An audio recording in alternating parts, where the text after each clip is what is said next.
I'm joined now from Amman in Jordan by Mouin Rabbani. He's a senior fellow at the Institute of Palestinian Studies. He's also a contributing editor to the Middle East Report, a quarterly journal. Thanks so much for joining us. Picking up on the sort of line that was mentioned in the report there, Palestinian security agencies are always going to be caught between the conflicting commitments. On the one hand, the roadmap tells them they've got to stop groups attacking Israel. On the other hand, Fatah's open commitment is to uphold the right to resist. I mean, as long as they're part of an entity that isn't a sovereign state, this problem will never be resolved, will it? Well, I think, at least in the minds of the current leadership in Ramallah, it has been resolved in the sense that the Fatah Congress earlier this month more or less did away with the principle of resistance. It mentioned it only as a kind of theoretical issue, and in practice in the West Bank it has quite fiercely criminalized resistance to the Israeli occupation.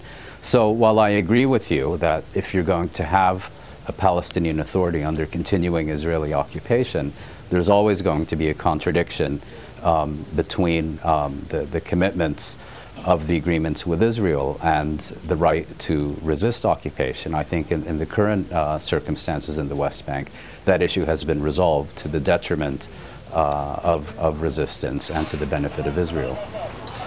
Doesn't that, in a sense, create more tension? I mean, you're right, they have been successful for the last number of years, maybe since 2003, to have limited most attacks from the West Bank, at least, onto Israel. But how long can that situation go on for if at the end of the day Palestinian independence doesn't emerge? Well, the problem here, I think, is that the strategy of the current leadership in Ramallah is that if they can enforce law and order on the one hand, and if they can prevent attacks on Israel or even the Israeli occupation forces on the other, then they will be proving themselves as worthy negotiating partners to the Israelis and the Americans, and then that will subsequently result in political progress and the end of occupation and the establishment of an independent Palestinian state. I think the equation is entirely wrong, because what's in fact happened is that Israel, more or less in 2000, renounced the concept of security cooperation between Israel and the Palestinians, has unilaterally taken control of its own security interests in the West Bank, and therefore doesn't, at the end of the day, doesn't really care what the Palestinians do or don't do, because it's determined to consolidate its control over the West Bank, rather than to reverse the settlement enterprise and the occupation more broadly.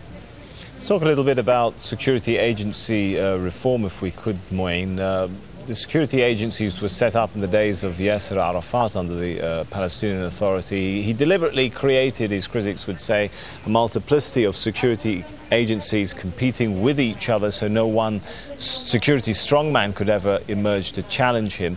Has the issue of reform now changed that situation sufficiently, or is more reform needed?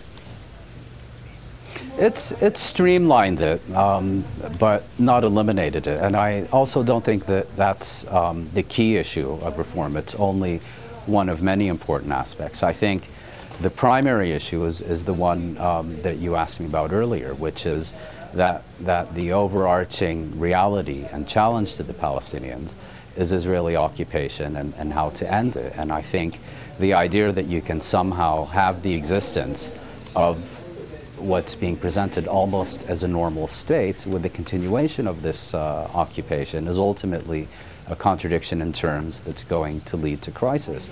The other issue here is that the Americans have been increasingly active, particularly since 2007, to rebuild the security structure from the ground up. And again, the American approach is very much that of a professionalized security force, if you will, one that has quote-unquote counterterrorism at its heart, and implements security as if the occupation doesn't exist. Now, one effect of this has been to increasingly marginalize the dominant Fatah movement in the West Bank from the security structure.